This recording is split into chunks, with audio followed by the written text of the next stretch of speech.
Welcome to episode 3 of Should We Have Watched That? I'm Soraya. And I'm Amanda. And we just watched History of House. Oh my god. Yeah. Good lord. Okay, this was put on by it's so exciting. By DJ Groove Terminator with the Soweto Gospel Choir. Oofed! Overall thoughts. I loved so much. It was a good time. I'm gonna tell you right now, I want to go back. Yeah. I want to go back and I want to groove for longer. We went to a 2 p.m. session, which is it's a family friendly event, particularly for like the 2 p.m. sessions.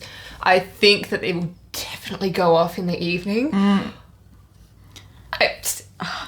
because I believe the weekday shows are at 7 p.m. Oh yeah. So I feel like the Friday 7 p.m. session would be kind of a vibe. It would be a huge, like, if you want to do this as like a pre-night to a night out. I think it would be so much. And they do it at 7 p.m. on the weekends as well, but we did go to the 2 p.m. show. On Saturday.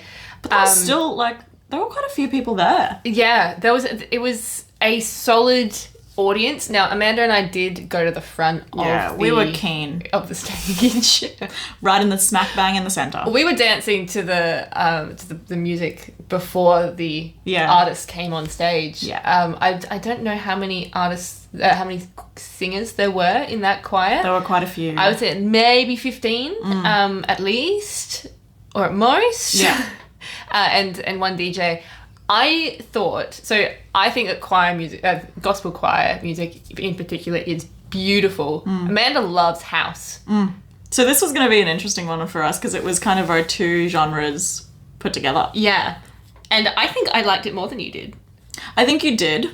I still enjoyed it. Yeah. Don't get me wrong. I had such a good time. I just don't think that I think if I had known the songs as well as you did, I probably would have enjoyed it just as much as you did. That's fair. I grew up on 70s, 80s, 60s music, so I think they gave me a really good base, and since I've been an adult, I've continued listening to that, whereas I know that you... Well, what I can say is that the bass was great. The bass was great. Not quite the same bass you're talking about, but the bass was great. I mean, the Rechabite venue is a venue that I've been to a couple of times as well, because that was your first time. Yeah. And I knew that I was going to like the venue. The speaker setup was great. I thought. You pointed it out almost as soon as we got in, whereas I was really just obsessed with the lights. Yeah, the lights were very cool too, and this was even before the show. And the cool neon signs behind the stage. On the stage as well. A nice little nod to the fact that there would be a DJ. Yeah. In the house. And it was a hot day because we were going at 2 p.m. Yeah. And they had just kind of cold water on tap, which was really nice as well. Yeah. Amanda went and got us water, and as she took a sip, she was like, "Oh, it's cold." I wasn't expecting it to be so chilled. By on tap, we mean that it was put in a kind of a carafe that you pour yourself, which often that kind of thing isn't cold. Yeah. So that was nice. But the venue was well ventilated and well AC'd and stuff. Yeah, it was cool anyway. I would say the entire show, but we were dancing our asses but I was off. Comfortable. Yeah. The whole time, I reckon. I think I was a bit sweaty, but I was jumping. So, duration of this guy is 90 minutes. 90 minutes of fun. 90 minutes of, as the DJ put it, chakra aligning and cleansing, which was so much fun. The DJ guy was so funny. And I completely agree with that statement, I reckon. Your chakras now feel aligned. I felt very cleansed out of it. And he wasn't wrong. Not wrong marketing there. And the ticket prices are $49 to $59 for this guy. I think that is so worth it. Because when we walked in, Amanda asked me, how long does this show go for? And I mistakenly said 60 minutes. And after every song, after maybe 6, I was like, oh, they're gonna... It's thinking that it was gonna end, it's gonna wrap up. I did want them to keep, they did do an encore for us. Yeah. And I was kind of oh, maybe they'll do another. I kind of was happy for them encore. To keep going. So I was not having a bad time at all. I still really, really enjoyed it. I just don't think that I enjoyed it as much as you did. That's all. No, that's fair. Not knowing as many songs will, I think, do that. But there were a few that I didn't know, but it was really easy to get into the vibe of them, particularly because they had some of the lyrics of like the chorus up on the screen. That was fun. It was nice to have a bit of karaoke kind of going on, essentially. Obviously, we can't hear ourselves because which is good. You don't want to hear us because the gospel choir just sounds so good, and they each had like moments of soloing. Their voices are next level. Their voices were absolutely incredible. I think the opening number was really clever. Yeah. To have such big vocal energy to start it off. Oh, they were just... Yeah. I want to go see him again. Yeah. I just had such a good time. So concept. I mean, it's just kind of like... It was a performance. It was. Like a vocal performance, but they were very engaging. Yeah. Like, they did get the audience engaged a lot of the time as well, which is really fun. Prepare for your hands to hurt afterwards because you'll be clapping so much. And jumping at times when they were trying to get us all to jump as well, which was really cute. Definitely grooving with the people in the front row.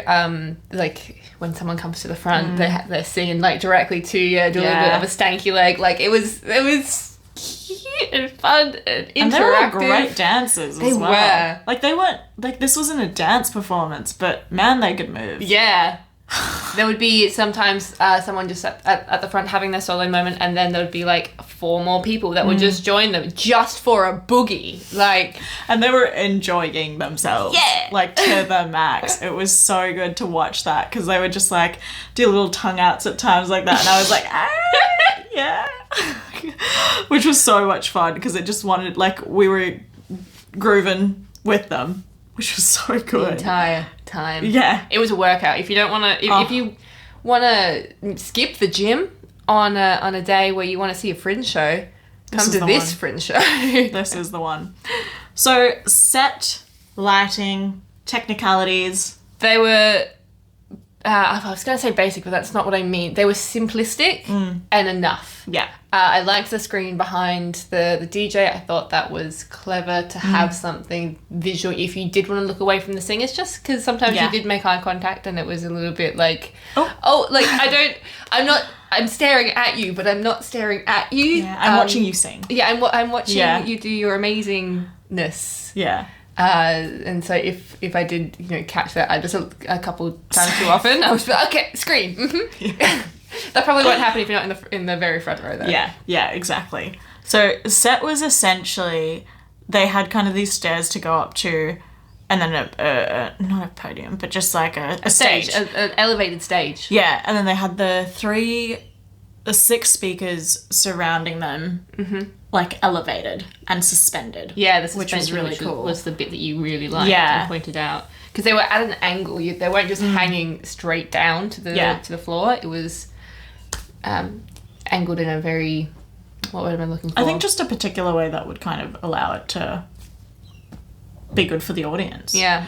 And then also, we talked about the neon lights? The neon lights as well, yeah, of course. And they had really fun, like, circulating lights as well. Yeah. So that kind of added to the house feel, which obviously I love. So I was all for that. And I was going to say, they all wore a uniform shirt, which was really cute. It was really But cute. they all had very, very fun neon sneakers. Colourful as sneakers. well. Which kind of added to the fact that they were all a group, but then they all had their individual moments as well. And individual personalities. Yeah. Yeah. But gosh, do these guys know how to sing. Far out. There's something I think really visceral about gospel choirs in general. Like as soon as they go into a harmony, my heart, I swear, just like... Little palpitations. Yeah. Someone behind me was like, chills, already chills. It was the first note and this woman said chills, which honestly same. So not wrong. So not wrong. Favorite moment? Okay. I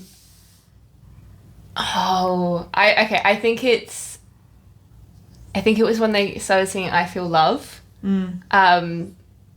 That was the bit when all the girls were at the front of the stage, right? Yeah. And then they unveiled the soloist. I love that song. I jive so hard to it. Yeah. As soon as the bass started coming in, I was like, ah! Yeah. Yeah. Yeah, that was a good moment. I feel like, oh gosh, I don't know. I loved the guy. Oh, this is drum? Yeah. I thought that was so much fun to just have a little intermission with a drum solo. Yeah.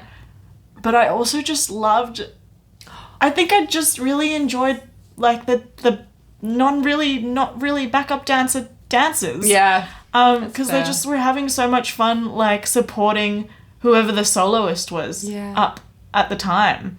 And they were like the guy that was like, they were doing, I don't know what the song was because I don't know a lot of the songs. Yeah. But he was like going backwards and then like driving forward and then backwards. Like, they just looked like they were having the best time. And like we were obviously in the front like hyping them up and like they were hyping us up and it was all just going off, which was so good. On the drummer, I loved when he was drumming his beat and then the girl on the far right hand side, he had so much like spark. I saw that. Like pulled him with the like followed him away, stalked him a little bit, so he was like walking backwards as he was playing the drum, and then she kind of like grabbed his like sash thing. Yeah, the harness holding the drum up to like pull him towards it. It was while just twerking. While twerking. It was so much fun. They just all had so much attitude and like confidence, and it was so good to watch. As hell. They sure were. Because like watching them all individually, they all were just grooving. Like when they weren't doing a uniformed choreographed piece, they were all just like solo grooving. Yeah, just loving their job, loving each other's voices. And I also really enjoyed the fact that the DJ introduced them all at the end. And like asked them how they were going, and they all had their responses, which is so cute. Oh. But yeah, what a good time. So three words. Oh, okay. To describe history of house. Your experience or your description of it, what would you say? 3 words? 3 words. I feel like we should have thought about these 3 words before I think mine would be like cleansed. Mm-hmm. Renewed. Which is kind of similar, but that's kind of cheating. And probably like energetic. Okay. They all fit. They all make fence. They all make fence. All make sense. First one maybe exhilarated or exhilarating because it was. Bop. I don't know. Like they were all bops. I think sassy. I think that's a good word to encompass their energy. The DJ included. Yeah. What a good time. Shared with a friend that I was going to the show and he couldn't make it. Yeah. And he was like, would you want to see it again? Like, will you want to see it again? And I was like, yeah, like I'll come along. That's fine. I will 100% go again. I want to go at night. I think it's going to be a different energy. I do wonder if it would be. It's like the energy was already fantastic for a 2 p.m. show, and by the end, we didn't actually turn around because we were giving all of our attention to the stage. But we have no idea what it looked like beyond the first row. Yeah, the first row was having a great time. People behind us may not have been dancing as hard, but they should have been. They should have been. We were setting the standard. We were, yeah. If people weren't doing it behind us, we don't need to know. Yeah. It was just, I want to go again. And it was kind of fun that they left the stage and almost walked through the audience, because a lot of the audience members like congratulated them, said thank you, wanted to shake their hands. Such a great job, wanted to meet them, which was really nice to kind of break that barrier. Yeah, the kind of fourth wall performance to audience. Like always just going straight out the back after performances. I know for me, I would have hated having to, because obviously people think that they like know you a little bit from having seen your work, and it's like, cool, I might be sassy on stage, but maybe not so much in person. So maybe but it was a nice touch for them to leave almost like we were all in awe of them. So watching them go was pretty gorgeous. 100%. So, yeah, guys, that is... Go watch it. Go see it. Go enjoy it. Bop, dance, wear dancing shoes. Do not wear heels. Yeah, I was in Birkenstocks. I was in boots, like Doc Martens-y kind of boots, and I think that is the best way to go. I did think at one point I needed to throw my shoes off, but that was just me being silly. Don't wear sandals, maybe. Yeah. It's a lesson there. Wear comfortable shoes where you can boogie. Yeah. That's our end note for that one. So thanks so much for listening, guys. This is Soraya. And Amanda. And we will catch you in the next one where we watch Yeah Yeah Yeah, which is part of the music and musicals genre in Fringe World. Presented by Sylvia Corns. Yeah. We're looking at French pop. I'm excited. Yeah, we're on a bit of a music trend. Yeah. We're just going for those boogies. Yeah. We got a standing ticket, guys. We're going to be dancing. Jiving. Yeah. We got our Birks and our boots on. Front row only. Yeah. Thanks so much, guys. We'll catch you in the next one. Bye.